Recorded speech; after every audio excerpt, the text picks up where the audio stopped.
Hi అండి, welcome back to Kiranmayi మీ తెలుగు అమ్మాయి. ఈరోజైతే నేను వినాయకునికి ప్రసాదంగా శనగలు చేస్తున్నాను అనమాట. వీటిని ముందుగానే నానబెట్టుకోవాలి. మరి ఈ ప్రసాదానికి కావలసిన ఇంగ్రీడియంట్స్ ఏందో చూపిస్తాను.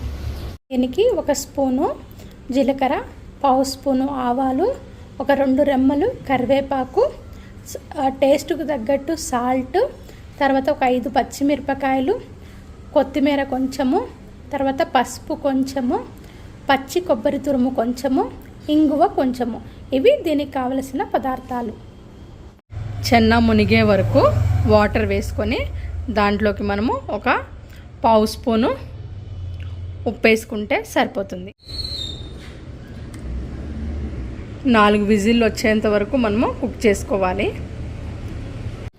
చూసారు కదా, 4 విజిల్స్ తర్వాత నేనైతే కుక్కర్ ఆఫ్ చేశాను. ఇప్పుడు ఉడికిందో లేదో చూద్దాము. చూడండి, ఇలా పట్టుకుంటే ఉడికింది. ఇందులో నుంచి వాటర్ తీసేసేసి ఇంకా మనము దీనికి తిరగమత పెట్టుకుందాం. ముందుగా బాండిల్ పెట్టుకొని దాంట్లో ఆయిల్ వేసుకోవాలి. ఒక 3 స్పూన్స్ ఆయిల్ వేసుకుంటున్నాను.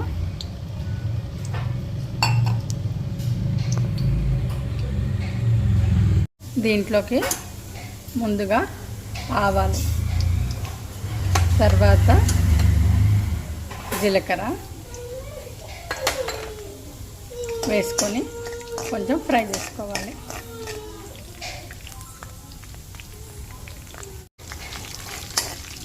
దీంట్లోకి మనము కొద్దిగా కరివేపాకు,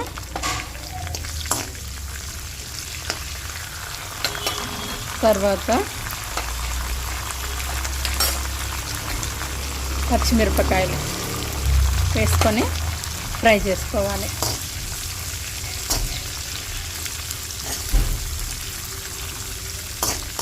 దీంట్లోకి మనము కొద్దిగా పసుపు, తర్వాత కొద్దిగా ఇంగువ,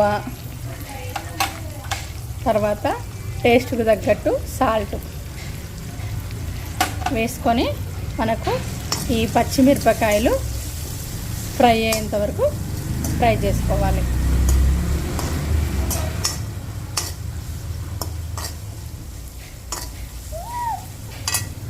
చూసారు కదా, దీంట్లోకి మనము ఈ చెన్నా వేసేసుకోవాలి. వేసేసుకొని జస్ట్ ఒక 2 మినిట్స్ అన్నమాట ఇదంతా మిక్స్ చేసుకోవాలి. మనము ఇలా 2 మినిట్స్ మిక్స్ చేసుకున్న తర్వాత లాస్ట్లో కొంచెం కొత్తిమీర, తర్వాత కొంచెం పచ్చి కొబ్బరి తురుము అన్నమాట, ఇది వేసి మనము మిక్స్ చేసుకొని జస్ట్ ఒక 1 మినిట్ తర్వాత ఆఫ్ చేసుకోవడమే. చూసారు కదా, ప్రసాదం అనేది సింపుల్గా మనకు క్విక్గా రెడీ అవుతుంది ఈ ప్రసాదము. మరి మీరు కూడా ట్రై చేయండి. మీకు ఎలా వచ్చిందో నాకు కామెంట్ చేయండి. ప్లీజ్ అండి, లైక్ చేయండి, సబ్స్క్రైబ్ చేసుకోండి. Thanks for watching.